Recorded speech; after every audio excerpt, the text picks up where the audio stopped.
CADLearning content can be found in the Library dropdown. Click More to view all the content you have access to. Each tile represents an individual product library.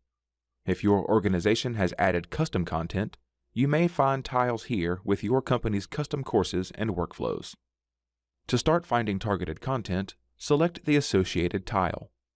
In the Version dropdown, you can choose the product year you are working with.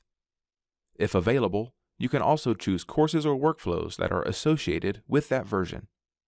If your organization has created custom courses or workflows for a product, they will appear in the Courses or Workflows dropdown. Once you have navigated to the product library you want to work in, you will see the topics associated with that library. Expand a topic to see all lessons in that topic. This is a fast way to learn about program concepts. If you are looking for content about a specific command or function, the fastest way to locate it is via the filter. Just start typing your search query, and lessons will automatically begin to populate. After opening the video you wish to view, you can quickly locate just the content you need using the interactive scrolling narration.